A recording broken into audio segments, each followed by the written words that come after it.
going on with Disney.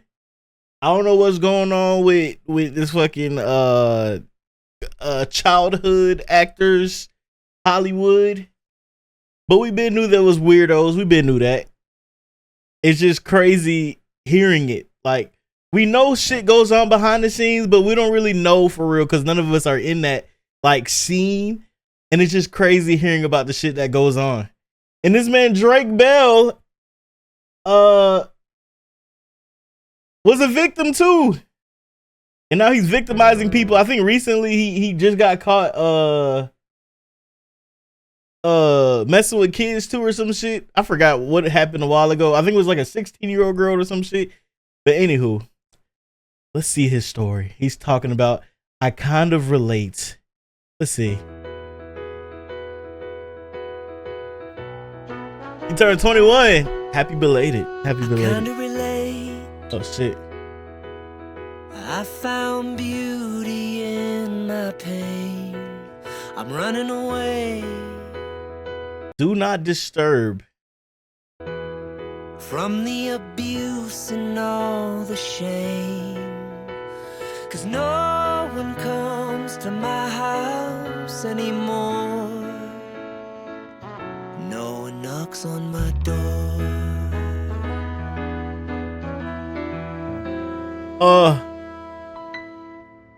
I kinda relate. The wrong decisions I have made. I wanted to stay, but I couldn't last another day. My golden days, they seem so far and gray. So I'm running away.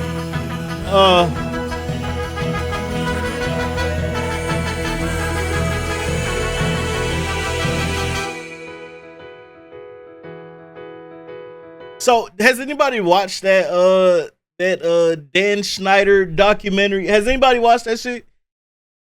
I wish I could watch it on stream, but like that shit was like I would get banned for it. I can't watch it because it's released on like a different platform. If it was on YouTube, then sure, but yeah, I kind of want to watch it. How bad was it? Scale of 1 to 10. I kind of relate. I lost my path so long ago in 2008. What happened in 2008? I found love in Mexico.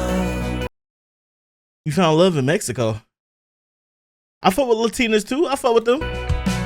Can't blame you. No one wants to hear me in the States. So I'm running away. Running away. Running away.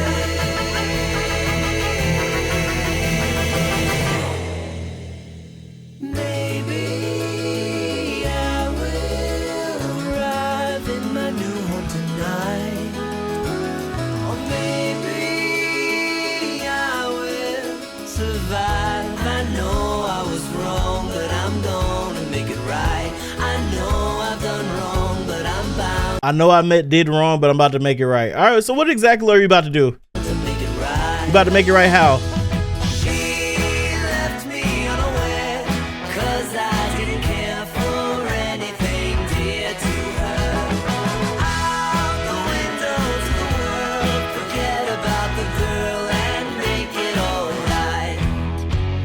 And maybe I will arrive in my new home tonight. I know I was wrong, but I'm bound to make it right. I know I was wrong, but I'm gonna make it right.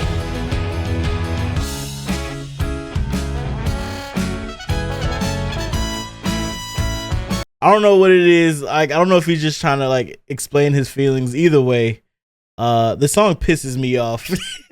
I don't know what it is. It just feels too.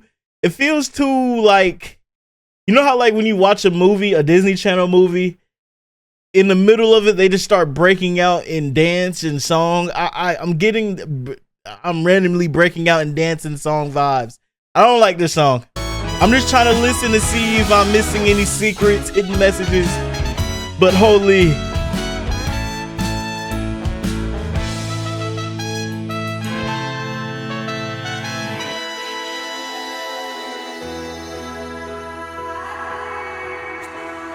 see what's inside.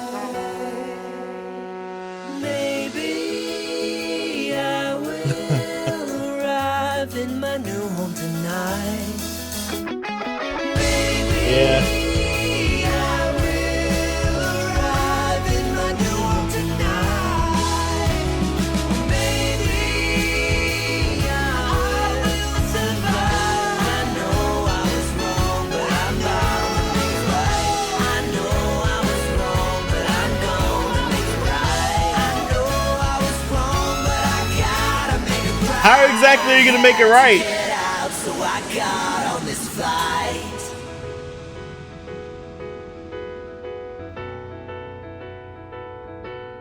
I kinda relate. Who are you relating to? What are we relating to? This song pisses me off. I'm gonna dislike it just so it never pops back up. But let's see what they're talking about in the comment section. I'm proud that you were finally able to share your story. 100% support for your buddy. Yeah, I support you. I support you. I support you. You know, telling your side of the story. I just hate the song. The song is terrible. Oh wait, he commented. This song was inspired by my past, and now that my story is being told, I felt the time was right to share. All right. Okay. Good to know. Good to know. The song sucked, but good to know. What happened in Mexico? Okay. Who suffered from sexual abuse. Yeah, that trailer, Do Not Disturb, and them walking over to wherever they was walking to was kind of crazy. Dan Schneider talks about quiet on the set. Hey, it's Boogie. Buddha! What's up, my boy? How's the football season going? Or how's senior year? It's your senior year, right? Randall. Mysterious, what up? I played T-Bo on Nickelodeon's iCarly. I got a chance to watch the Quiet on Set Junior year? program, and I reached out to Dan to see if it was something that he'd be willing to Boy, discuss. y'all getting old as shit. Pleased to say Boy, that y'all he getting said old as yes. fuck, boy. Dan, how are you? I'm okay. Niggas old as fuck on me. They turned the comments off. Oh, that's the reason why I came. I wanted to come to see some comments. Giving me comments. the opportunity to talk to you about what we saw over the last 2 nights. I'm really glad you're here because I believe this is important. For sure. We've got a lot His beard just gives me freak. I don't know. of things to unpack. I don't know. His beard is giving me a freak Before off. I dive into my list of topics that I'd like to discuss, is there anything you'd like to start off with? Absolutely. Watching over the past 2 nights was very difficult. Me facing my past behaviors, some of which So he knows. Facing my past behaviors. So he knows. are embarrassing and that I regret. And I definitely owe some people a pretty strong apology. Let's talk about the massages. Okay. You was a masseuse? Watching the content yesterday, it was disturbing. It was wrong. It was wrong that I ever put anybody in that position. It was the wrong thing to do. I'd never do it today. I'm embarrassed that I did it then. I apologize to anybody that I ever put in that situation. Wait, who was the massage to? Who was the massage to? And even additionally, I apologize to the people who were walking around Video Village or wherever they happened, because there were Seventh lots of grade? people there Dog, who time flying by also on may me. have felt uncomfortable. Time flying So by I owe quick. them an apology as well. Yeah. Dan, talk to me about the writer's room. From what I saw, not cool. No, and I don't mean to cut you off, but if I can cut right to the chase, let me just say, First of all, you didn't cut him off. I don't think you cut it. He literally stopped. no writer should ever feel uncomfortable in any writer's room, ever, period, the end, no excuses. Most TV writers, comedy writers have been in writers' rooms, and they are aware that a lot of times there are inappropriate jokes made and inappropriate topics come up. But the fact that I participated in that, especially when I was leading the room, it embarrasses me. I shouldn't have done it. And I can tell you why it hurts really bad for me. Okay. I remember very clearly my early experiences, my first experiences in the entertainment business. All right. I was green, I was scared, I was excited. It meant the world to me that I was getting those opportunities. And I went in and I got lucky because they were great. My first couple of experiences were fantastic. And the fact that I didn't pay that forward to every employee that walked through my door, it hurts my heart because I should have. And I wish I could go back and fix that. In the writer's room, there's Okay. So he's basically agreeing that he was fucked up. Okay. So I definitely got to watch this shit because I need to know like the details. I need to know the details because all I'm knowing is this guy was doing some freak shit. I just don't know the details. I need to watch this shit. I need to watch this documentary and see like exactly what was he doing. There's no doubt that sometimes those jokes went beyond the pale. And So he's making inappropriate jokes. Went too far, or made practical jokes that went too far, and that was wrong. And that was because I was an inexperienced producer. I was immature. Wouldn't happen today, but I'm just really sorry it happened. Yeah, it wouldn't happen today because you got caught. They're exposing you. Success over 2 decades. Thousands of people have worked with you, for you. Okay. Let's speak directly to the people who did not have a good experience with you. Okay, I would like to speak to those people because I hate that anybody worked for me and didn't have a good time. You know me. You've been on my sets. Look, I've had some employees that have worked for me for 10 years. If he touched your pee-pee, would you forgive him? No, because I'm a man. I was about to say I'm a boy. I'm a man. Not letting another man touch me. Who would work with me again. Slapping the shit out of him. Not everybody. There's still a significant number that didn't have a great time working for me. So my batting average isn't nearly high enough in that area. And the way they wouldn't get the best of me is that I would let the pressure of doing 40 or even more episodes per year, I would let that pressure get to me, which a good boss should never, ever do. Is he blaming this on stress? Specific things that you were doing? Sure. I would snap at people sometimes. I would be snarky when I could have given them a nicer answer. I would not give people the time that they needed. I would be in too big a hurry to get on to the next thing I had to do. And watching that show, it made me, there were so many times I wanted to pick up a phone and call some of those people and say, I'm so sorry and let's talk about it. And I wish you'd had a better time and I wish I could have shown you a better experience. Yeah. Now, you've written hundreds of episodes. Thousands of jokes have been told. Yeah. But currently where we are, some people think that some of those jokes are inappropriate for children. What do you think of that? All these jokes that you're speaking of, that the show covered over the past 2 nights, every one of those jokes was written for a kid audience because kids thought they were funny and only funny. Okay? Now we have some adults looking back at them 20 years later through their lens, and they're looking at them and they're saying, I don't think that's appropriate for a kid's show. And I have no problem with that. If that's how anyone feels, let's cut those jokes out of the show. Just like I would have done 20 years ago or 25 years ago. I cut it. I want my shows to be popular. I want everyone to like.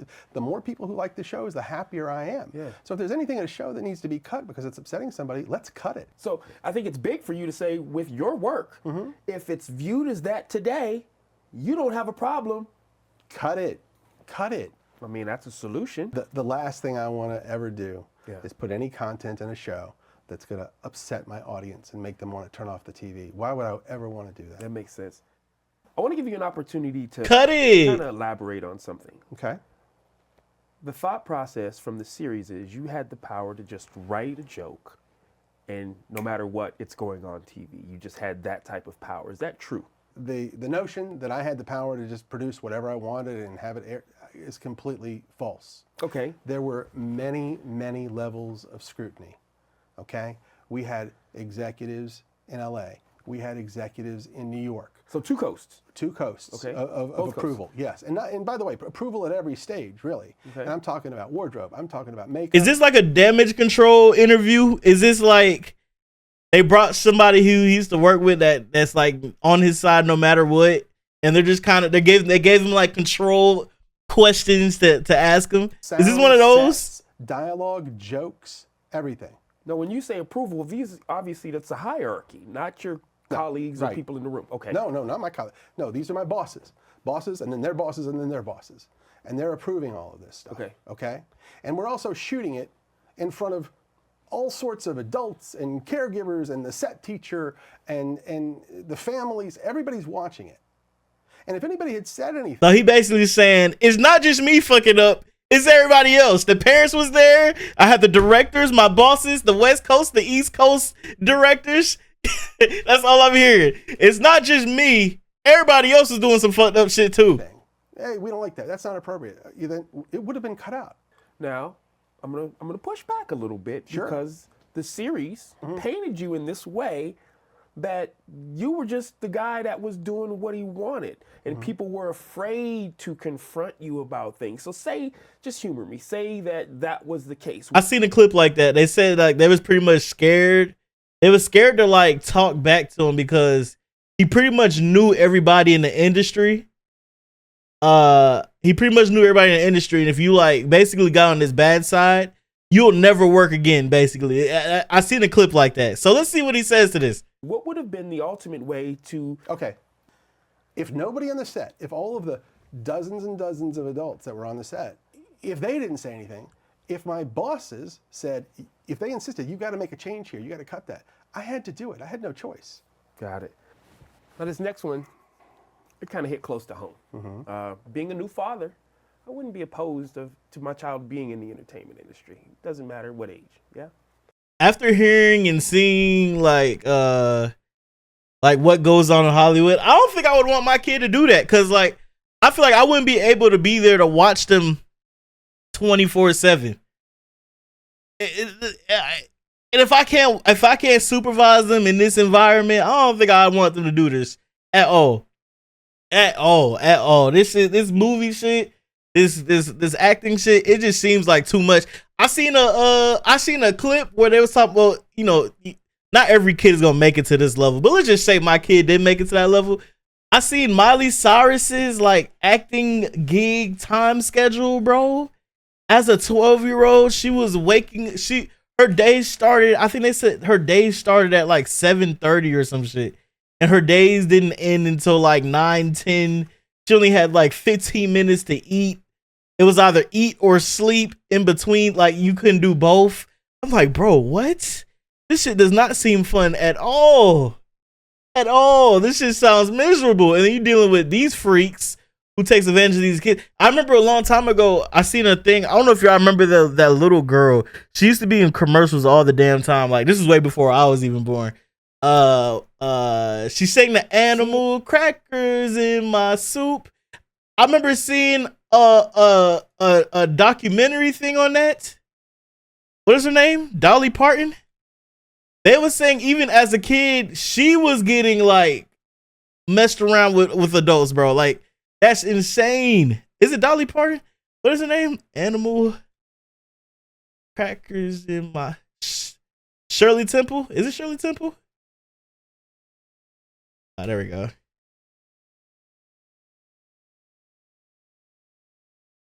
Like I seen behind the scenes that will ruin your childhood, bro. Like, look at this. This has been going on way before we was born. Poor little like look at these adults. They would talk about like the stuff that she would go through as a kid. Not so innocent. Dog, like look. They would be touching her, and like this was just on regular TV, bro. Like they would be touching her all types of crazy ways, kissing her and shit. Like, look, why is she in this situation with this random man on the TV set? It's crazy. Like Hollywood is crazy, bro. Hollywood is insane. I don't think I would even want my child to even be in this industry, bro. For many, the name Shirley Temple brings up the cute child star from the 30s, tap dancing with tight golden ringlets in her hair. Most known for her signature song Good Ship Lollipop, Shirley was the #1 box office draw from 1935 to 1938. According to her biography, Shirley was born in Santa Monica, California in 1928. Her father was a banker and her mother was a stay-at-home mom. Despite the depression which took place a year after her birth, her parents enrolled her at the Magellan Dance School in 1931. At the age of 3, Shirley was scouted by Charles Lamont of Educational Pictures, and she was signed onto 8 films titled Baby. One role had her saying the line, "I'm expensive," and exchanged kisses for lollipops. Sexual themes weren't all that the production of Baby Burlesques was caught doing. Later in life, Shirley explained the rather cruel treatment the kids received in order to stay in line. They were separated from their parents on set, and if any of them acted out, they'd be placed in a black box on rubber wheels with a little window up high. Within the box was a block of ice they would sit on, and there was no way to get out. The child would be alone, in the dark and very cold. Shirley states in an interview that she got a lot. How they get separated, bro? Like, dog. How you How do you separate me from my child? How does that even happen? Fakes and styes from being put in the box many times. Despite this weird and creepy start, Shirley was a huge success. In 1934, she landed a role in her first major feature film, Stand Up and Cheer, and later a film that was tailor-made for the young actress called Bright Eyes. After that, her fame skyrocketed. Many of her films depicted her as a motherless orphan I wish Mother was here. who was adopted by a single man, and some people became suspicious and uncomfortable with the context of the films. Shirley would sometimes be written to act rather flirtatious with her adult male counterpart. Yeah, so long story short, even from 1930s on, bro, weird shit in Hollywood. Like I said, Hollywood, California just needs to go, bro. California needs to go. It's insane. You heard the year she said? The 1930s. It is 2024. It's insane how much weird shit just goes on over there, bro. It's weird. It's crazy. Some of those on-air dares. Seeing it now from where you are now in your life. What do you think of that? I think that some of the on-air dares went too far. I think they pushed the envelope too far. Not all of them, not most of them, but some did. Nickelodeon wanted to do their version of Fear Factor. At the time we were shooting All That, so I was tasked with doing these on-air dares with the All That cast. So we get with the writers. What do you even call? Is this a beard?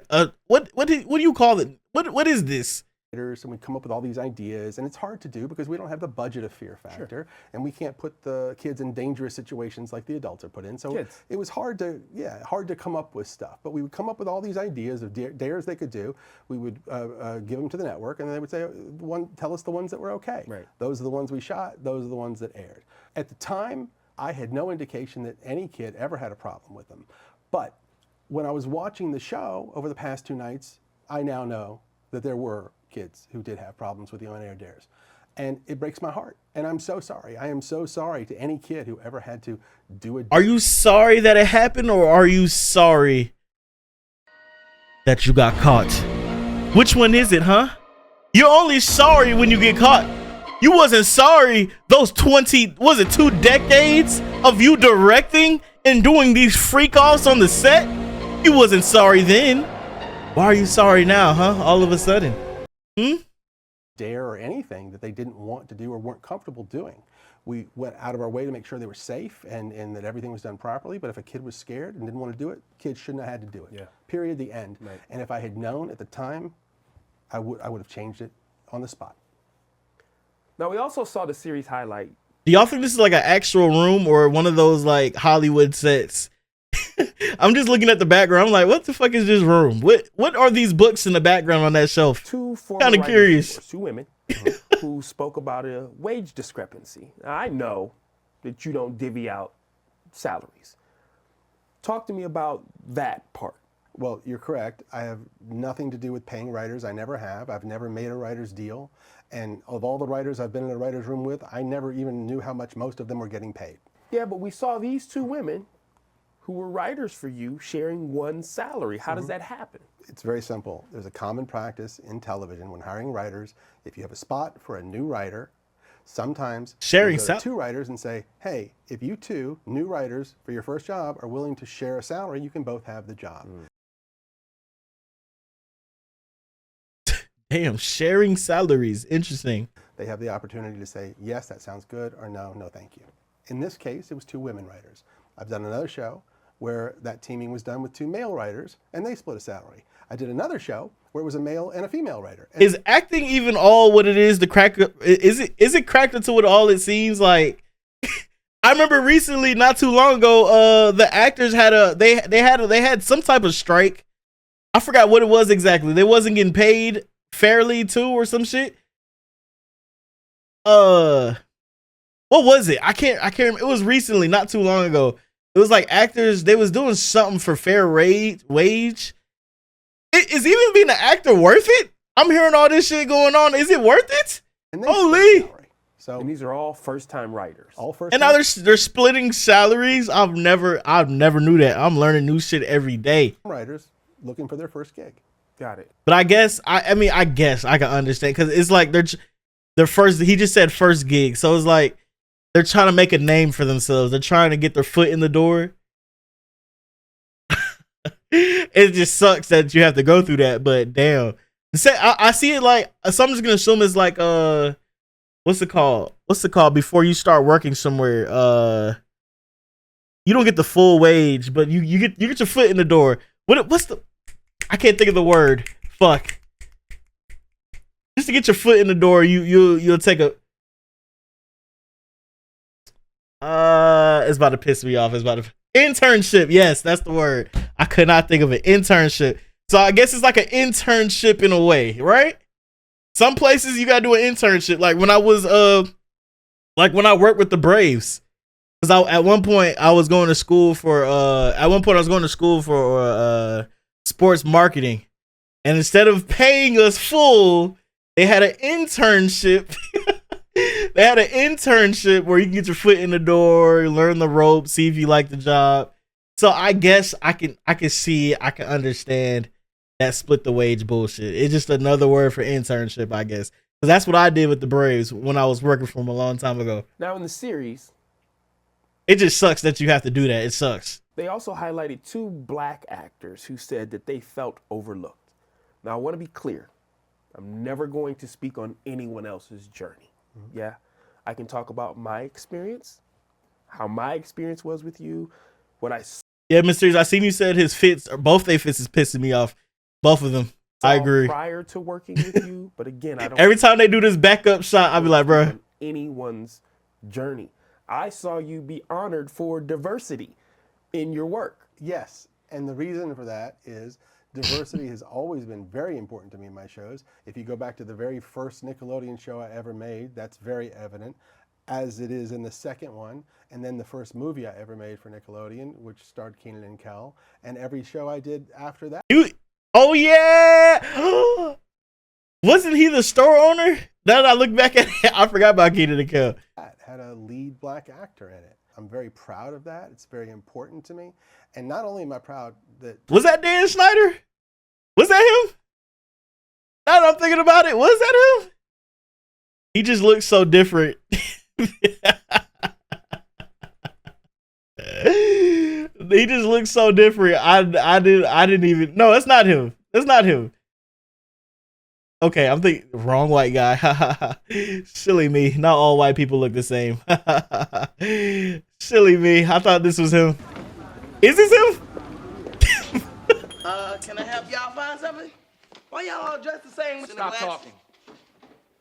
I want to speak to the man in charge. Oh, so I'm not important enough for you to talk to. Why, just because I'm a kid, you think I can't handle the situation? Set him straight, Keenan. I tell you what, bro, as long as you see me and my boy behind this counter, you talking to the man in charge. Upset? That's my man throwing down. What? I'm Agent Jeffrey A. Levinson, Federal Bureau of Security.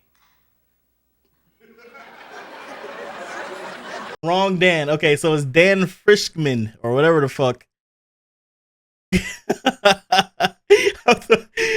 Dan Frischman. Okay. Wrong Dan. Haha. Silly me. Silly me. Silly me.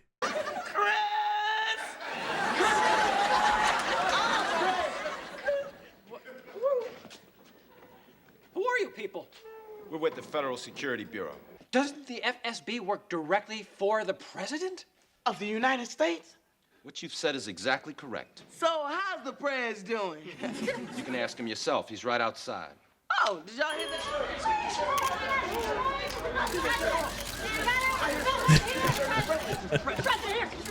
I can't believe this. The president of the United States. In my store, there stands the most distinguished, powerful leader of the free world. Hey, slushos, out of my way. Good old days, Keenan and Kel. Shout out to Keenan and Kel.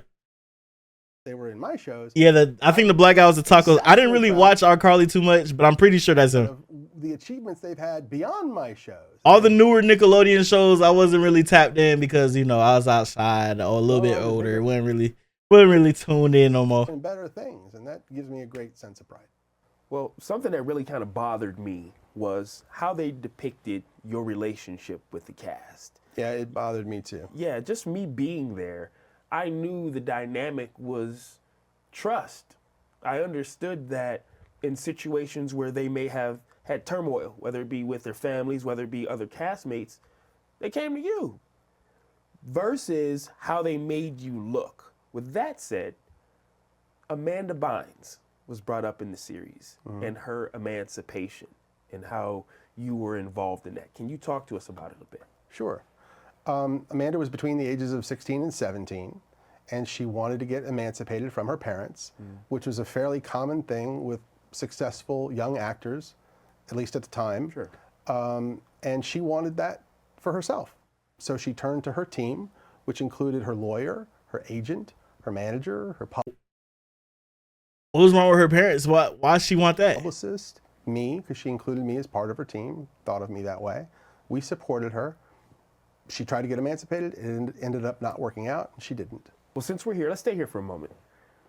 There was also an incident where she had ran away from home, if Yes. you would. Can you talk to us a little? First of all, I hated the Amanda Show so much. I hated that show with all of my heart. I just hated the random mans and the random bullshit you would do on that show. I hated that was one of the worst shows, and I don't care what no one says. That was one of the worst shows on Nickelodeon. I hated it so bad. I hated it. Clear the air of exactly what happened in that situation. Yes. One night, it was very late, well after midnight, 1 or 2 in the morning. Phone rang. I answered. It was Amanda. She was upset. She was in distress. She had had some conflict with her parents, I think her father, and she called me. I was immediately concerned about her safety. I called someone who I knew was fairly near. So pretty much this interview is like damage control, basically. Long story. 11 minutes in, this is what I'm getting out of this. He's defending himself. He's trying to.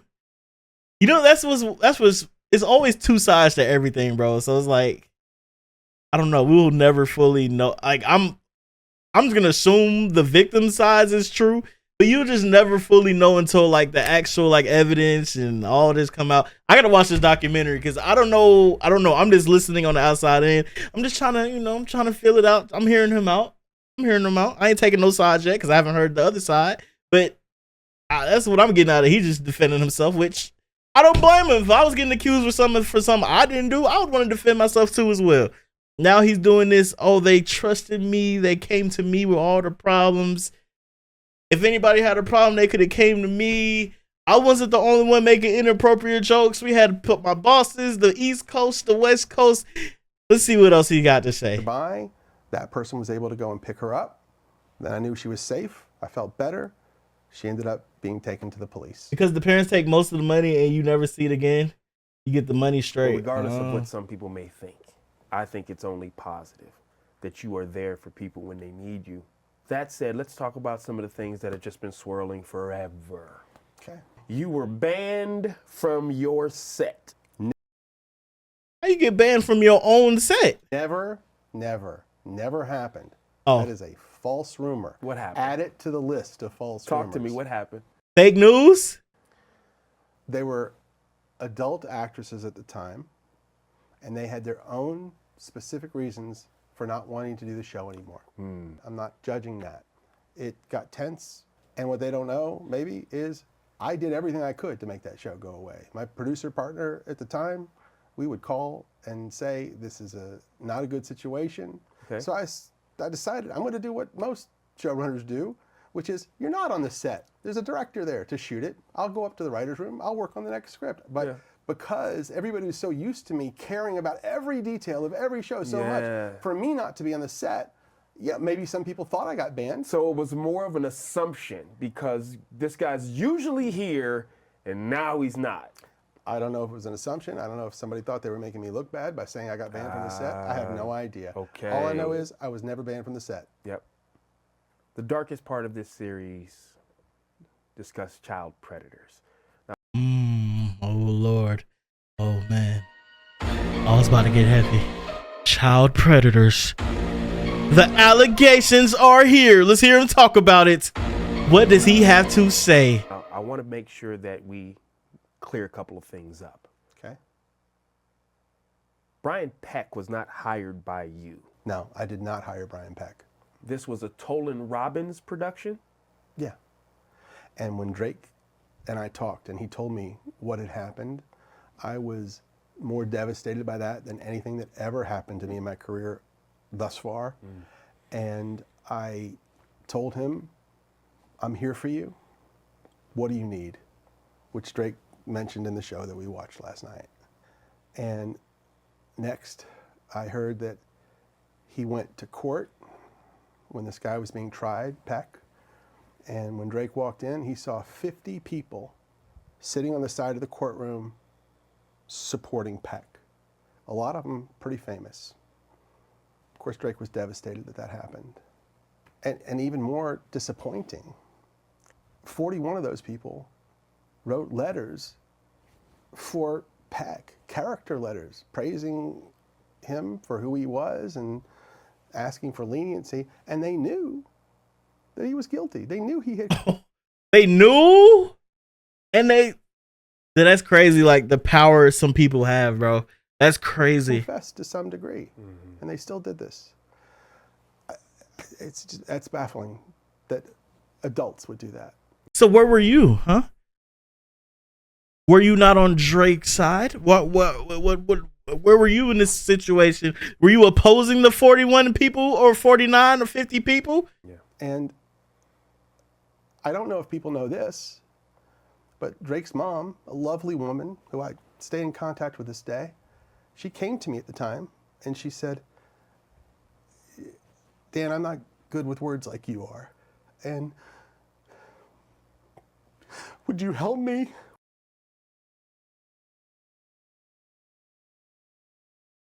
With my speech for the judge. And I said, of course. And I did.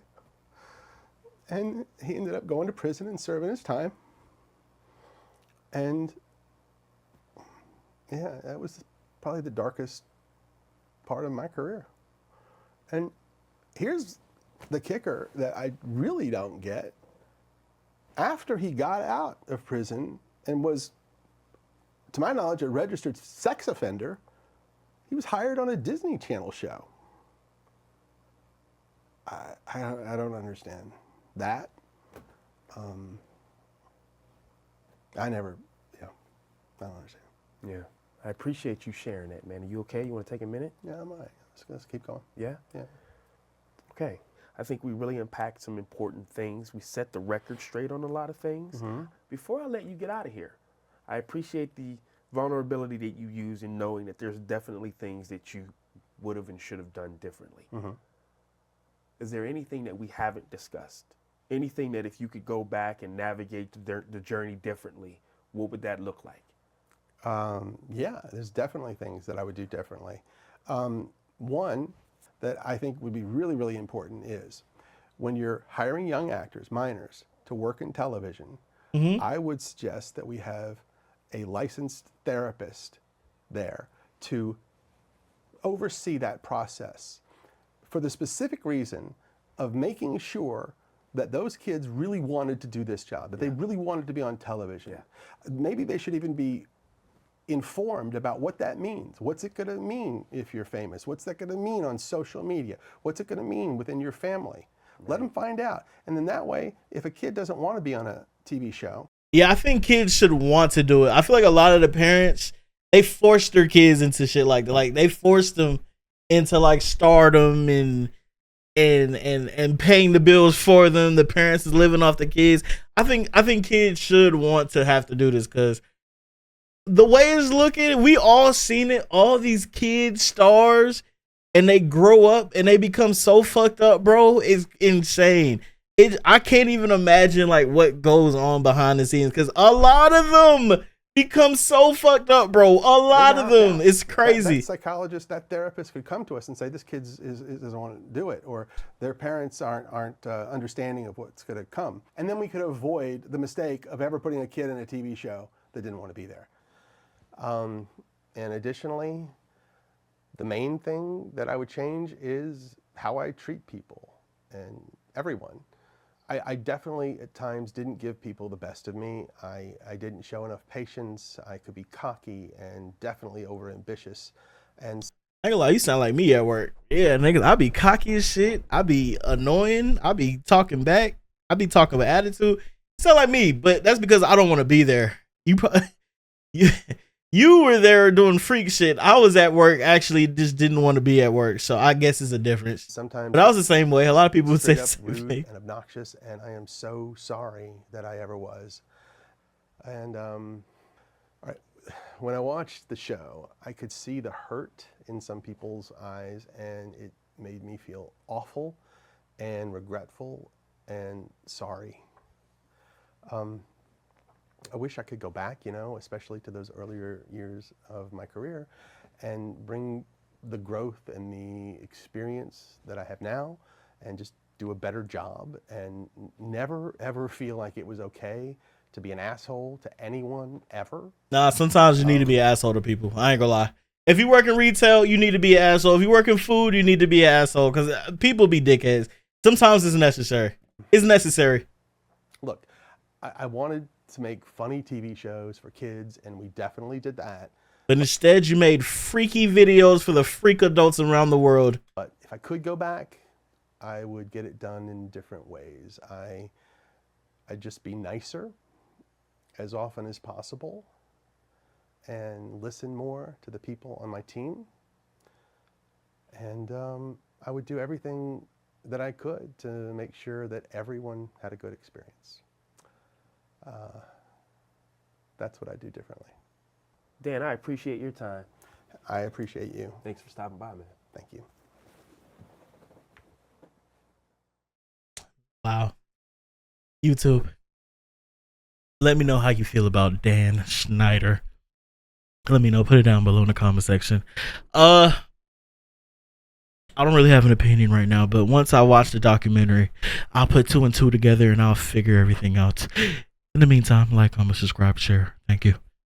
He worked on Zack and Cody, and I think the producers didn't know he was a sex offender until later.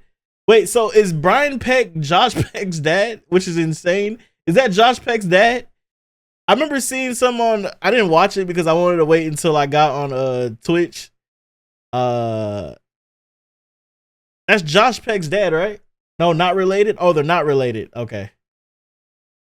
This is a crazy. If I haven't talked to you since 2023, take that as a fucking sign that you don't exist to me anymore. You bug. You got sprayed with the raid. Bye. See you in that burp. If I haven't talked to you since 2023, take that as a fucking sign that you don't exist to me anymore. You bug. You got sprayed with the raid. Bye. You got sprayed with the raid. What they got going, bro? Nine, what's up, bro? Have been a huge conversation following the release of the investigation. Yeah, sprayed with the raid. Not many have had things to say, which I don't think should be seen as a negative, as we are talking about some extremely sensitive subjects here, and we never know what their experiences could have been on set or enlightened victim in the 2004 conviction of Brian Peck, who was his dialogue coach that he met during the second season of The Amanda Show. And just to clarify, he has no association to Josh Peck. Okay, see, that I needed to know. I was like, wait, Josh's dad was...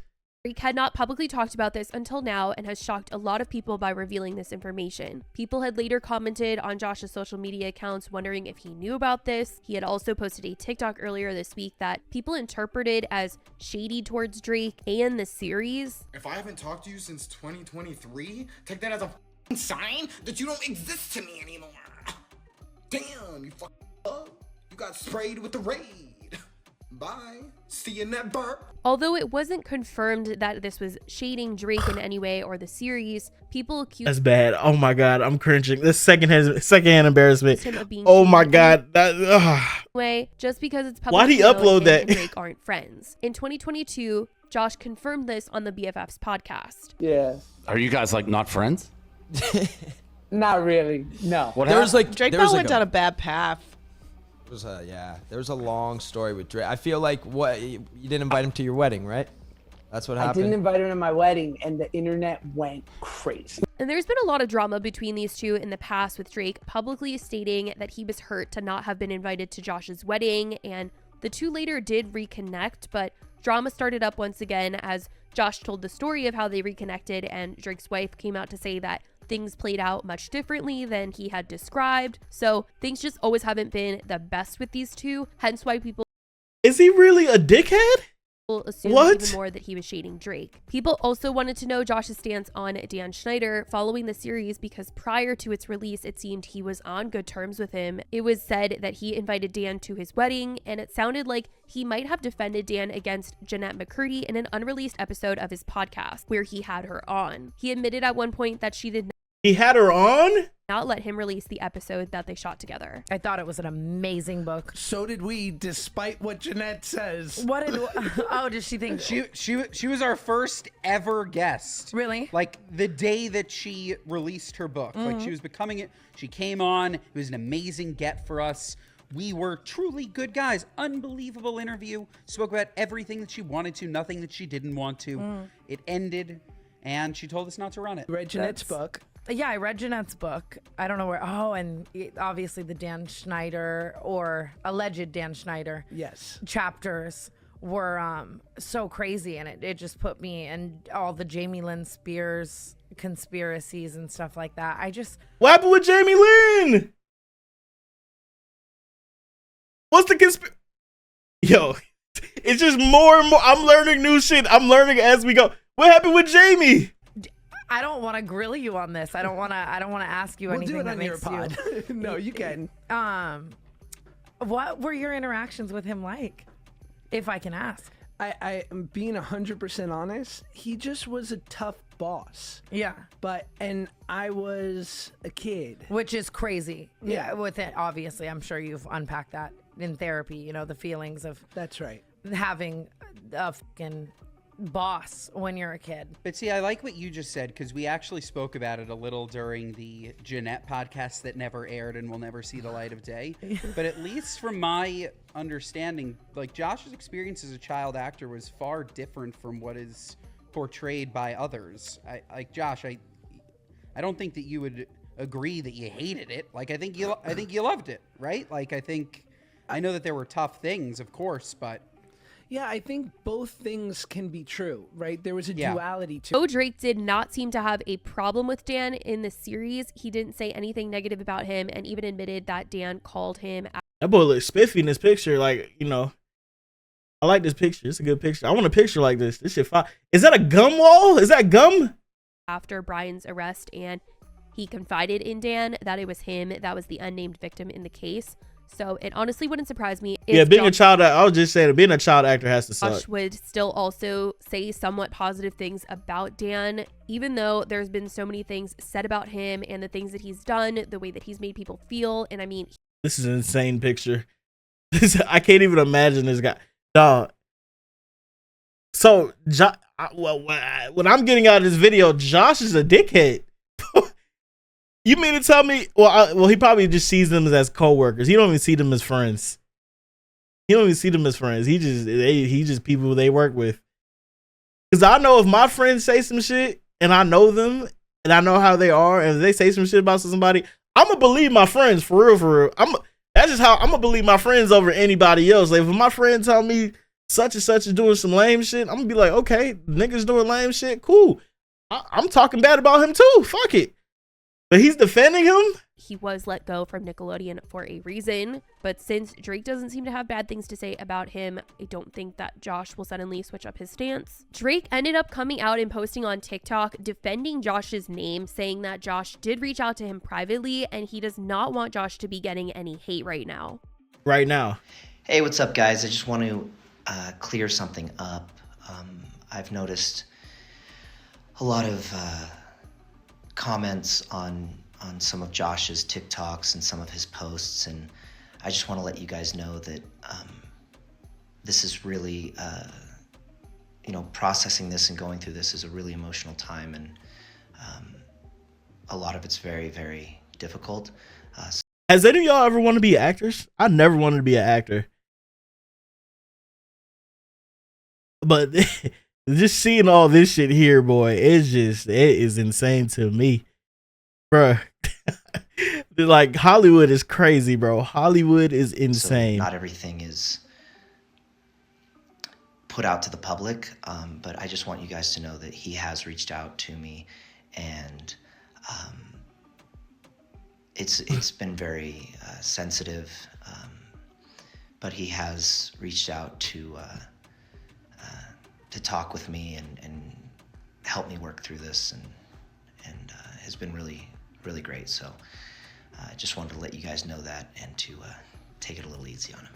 The following day, Josh ended up releasing a statement of his own in regards to the series. He turned comments off on his post, which wasn't surprising, as it's been said that he was deleting comments on his previous posts all week and blocking people who were asking him to address everything, which didn't help the situation. But in his statement, he said, "I finished the Quiet on Set documentary and took a few days to process it. I reached out to Drake privately, but want to give my support for the survivors who were brave enough to share their stories of emotional and physical abuse on Nickelodeon sets with the world. Children should be protected. Reliving this publicly is incredibly difficult, but I hope it can bring healing for the victims and their families, as well as necessary change to our industry." Following this statement, people have still commented questions they have for Josh, but I don't think that he will be speaking out much further than this unless he decides to talk about this on his podcast, but I would be surprised if he did. Josh hasn't been the only one to speak out about things, though. Drake and Josh's TV mom has come out with a statement about the series as well, writing, "They weren't my real kids, but I'll always love them. It broke my heart into a million pieces to hear just how much Drake was holding inside while we were working together. I was both devastated and proud seeing the man he's grown into sitting down on camera bravely telling his story. Past abuse doesn't define us, and it has no right to rule our lives. I know that putting this burden down will free him in so many ways. I hope memories of the joy he had on our shows will someday greatly overshadow the pain. Sending love to Drake for a deep healing and for a rich and beautiful life ahead." Devin Werkheiser from Ned's Declassified also came out with a statement after he got a lot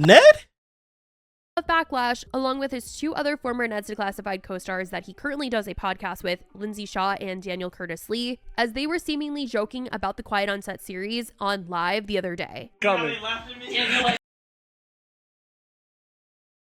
Oh, they was trolling. Oh, they on their troll shit. Oh. I told you. Daniel, we told you never to speak about that. Get back in your hole, Daniel, and give me your holes. Sorry, we shouldn't joke about this. We really shouldn't. This is awful. Why are we doing this? Because this is about us. Listen, our set was not like that. And no, it's awful. The Drake Bell is that's crazy to hear. That is.